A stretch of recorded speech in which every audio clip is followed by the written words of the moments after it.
I wish to reveal the true story written about Jesus Christ who was born after the Lord Samma Sambuddha. The birth took place in a cattle den of Bethlehem.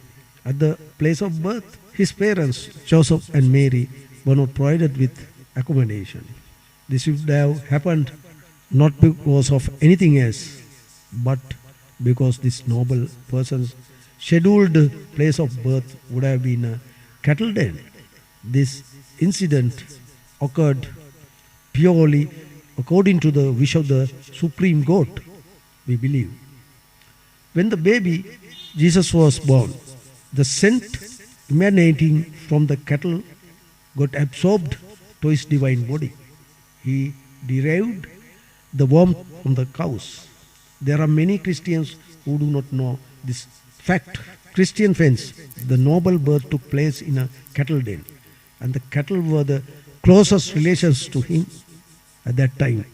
Similarly, think how on the Christmas day, the birthday of the good Lord Jesus Christ was born, the cattle, these innocent cattle relatives are being treated inhumanly.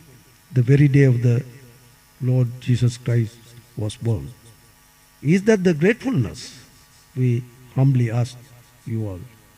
Much more than the other religions, even more than the Buddhist religion, the cattle is much closer to Christian people. If the Lord Jesus Christ were alive, he would ask, my dear men, thou respect my holy cross, where I was painfully crucified, and I was enlightened too. Thou respect holy cattle den, where I was born. It was a prearranged holy birth of God.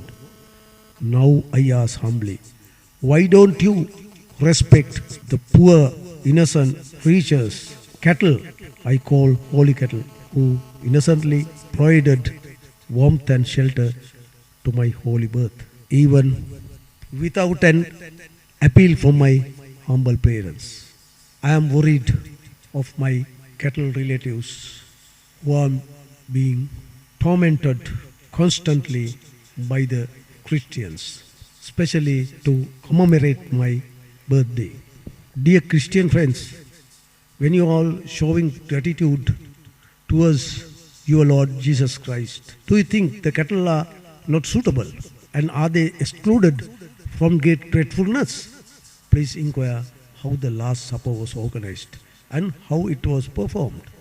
For that, those who participated, including Jesus Christ himself, the God's Son, were 13 persons.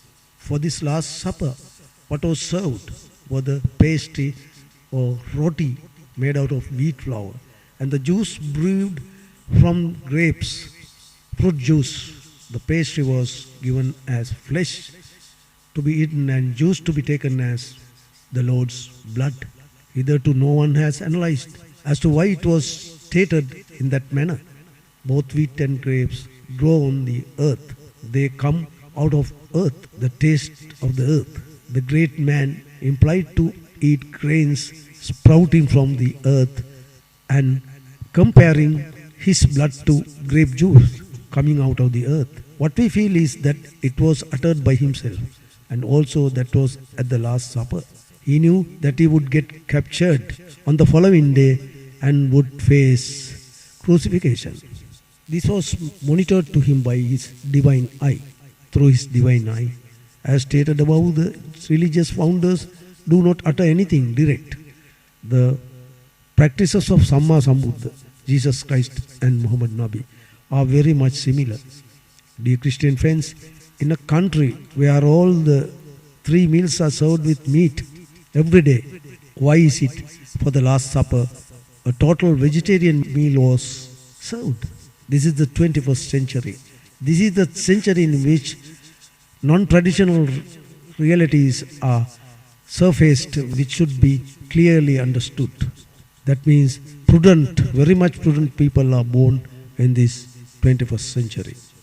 They can realize, they can understand, they can analyze. Hence, dear friends, think twice, contemplate what the Lord, good Lord Jesus Christ, has said while serving his Last Supper to his disciples.